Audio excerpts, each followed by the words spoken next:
Growing up in Sacramento as a Muslim American, I have seen people make incorrect assumptions about Islam.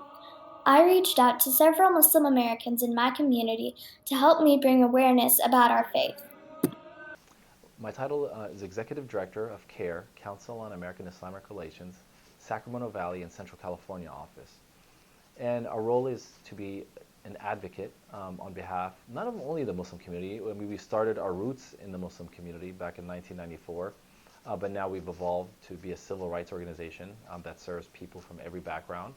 I am the education reporter at the Sacramento Bee, and I have been in Sacramento for almost all my life, about 30 years, and I am a pretty active member in the Muslim community. I am the senior imam here at the Tarbiyah Institute, so I am the religious leader of this community. I helped start the Muslim Girl Scout organization that we have here in Sacramento many years ago.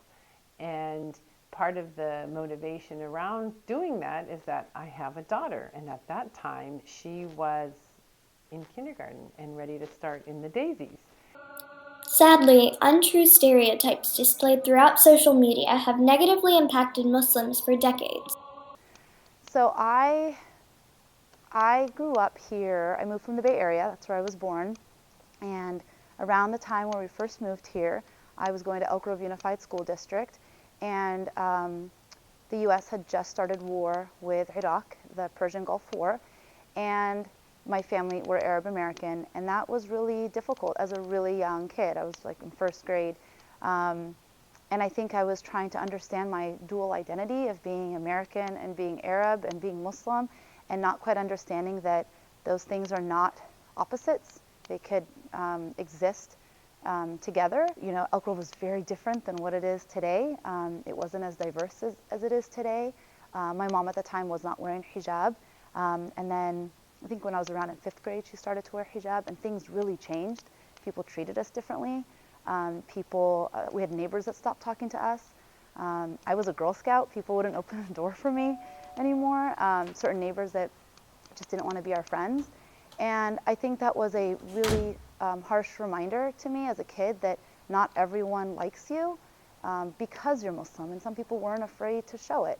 So for Muslim youth, you know, the bullying that takes place, the negative coverage in the media makes young Muslims reflect on their faith, and a lot of times shy away from their faith or their identity.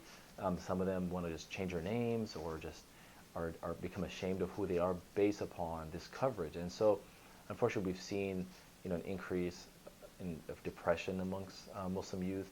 We've seen young Muslims are twice the national average likely to get bullied, and especially young Muslim females, especially ones that wear the veil, where we've seen many cases where the veils get pulled off of them at school. And especially as a Muslim growing up here, we see a lot of the reporting in the past has been in a negative light. So it's important for us to show the positive impacts our community makes.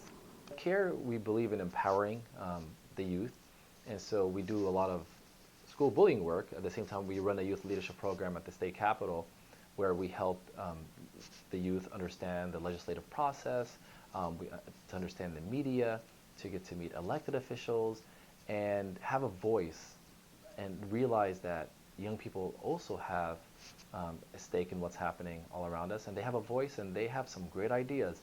And so we bring in elected officials, they get to meet them and they get to talk about their ideas and solutions.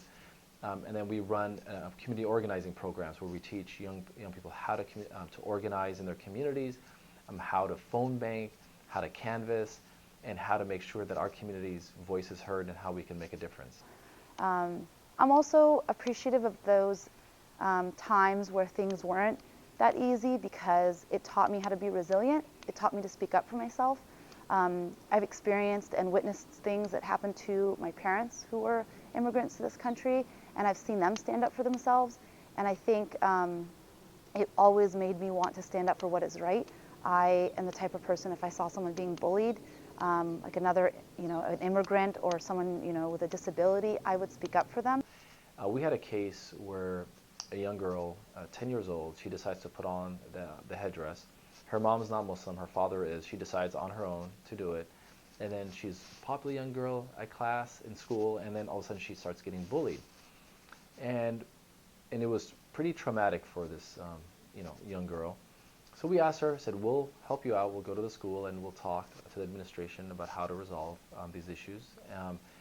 And then we asked her, are you willing to testify? We have a school bullying bill at the state legislature, and to see if she was interested in coming to testify about her experience. So this young girl came to the state capitol. She went to the assembly committee hearing. She spoke about her experience. She had elected officials in tears, and she helped pass it out of committee. And then the same thing on the Senate side, and then eventually the governor signed the bill. What does being Muslim truly mean to our community? Islam is basically when you surrender yourself to the teaching and instructions of God. You become part of His creation, part of His universe. You do His work. You become a gear in the engine. And so commitment to the Islamic faith basically makes you in harmony with the universe around you. Whether I'm a convert or whether I was born into the religion, Islam is a religion where one is to be God conscious all the time. Muslims care deeply about social justice, fairness, treating everyone with kindness, and we hurt, we bleed, we want justice the same way that everyone else wants. So many people of faith believe in God, and so the Abrahamic faith, which is Judaism, Christianity, and Islam, come from the same source, which is the Prophet Abraham. That's who we're all connected with, and the messages is the same. So there are some theological differences, no doubt, but the majority is going to be very similar. One of the things as a convert that has been the strongest impact for me is that when I came to Islam, I didn't come from a religious background. So the biggest challenge for me, or the biggest change for me, was to actually have a faith in a higher being. At this time where there's so many challenges in the world, people of faith and people of every background should come together to address these challenges. I think it's really important to have representation in the media. Muslims pray 5 times a day, but why? Muslims pray 5 times a day.